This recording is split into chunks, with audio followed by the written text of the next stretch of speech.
정권마다 말 많고 탈 많은 경제정책. 어떤 경제정책들이 있었을까요? 이명박 정부는 규제개혁, 녹색성장. 박근혜 정부는 창조경제였습니다. 문재인 정부 소득주도 성장, 공정경제. 역대 경제정책들의 가계소득 성적표는 어땠을까요?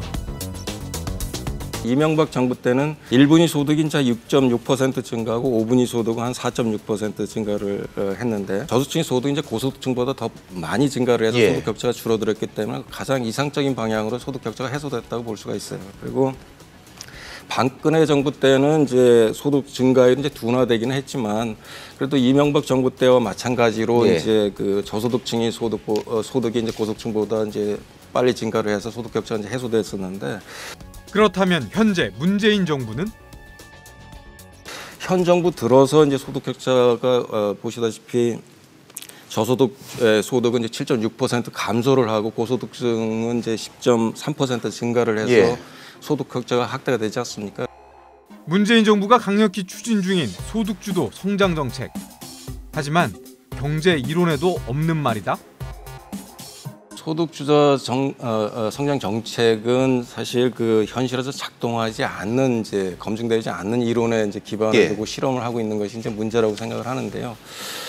임금주도 성장과 이제 포스트 케인지언이라는 이제 사실 경제학에서 잘 알려지지 않은 이론에다가 여기에 이제 우리나라에 들어오면서 복지를 더해서 이제 소득주도 성장 정책이라고 이제 홍장표 전 실장께서 이제 만든 이론이라고 하는데요. 우리 정부의 소득주도 성장, 혁신 성장, 공정경제 정책들이 효과를 내기 시작하면 우리 경제는 활력을 띠고 경제 지속 가능성을 높이고 저소득층과 중산층 국민들이 성장의 성과를 체감하고 고용 상황도 개선될 것으로 확신합니다.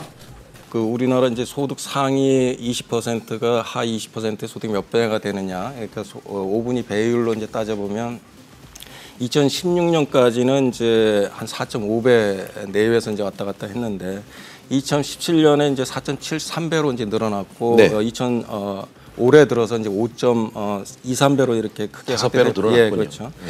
그러다 보니까 10년 만에 이제 최대폭으로 소득 격차가 이제 벌어졌는데요. 그 현 정부 들어서 이제 저소득층의 소득은 감소하고 고소득층의 이제 소득이 증가하면서 질적으로 나쁜 방향으로 좀 악화되고 있다는 것이 이제 문제고요.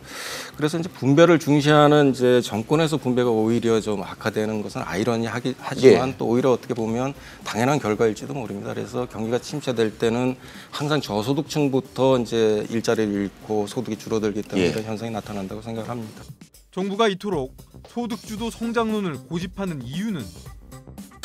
소득주도 성장론은 이제 자본하고 노동의 이제 불평등 때문에 이제 장기 침체하고 소득 양극화가 이제 발생한다고 보고 정부가 인위적으로 이제 소득을 자본에서 이제 그 노동으로 이동을 시켜주면 가계 소득이 늘고 그다음에 소비가 증가하고 이제 성장이 된다 이런 이론인데 원인과 결과가 상당히 혼동되어 있는 거라고 생각을 합니다.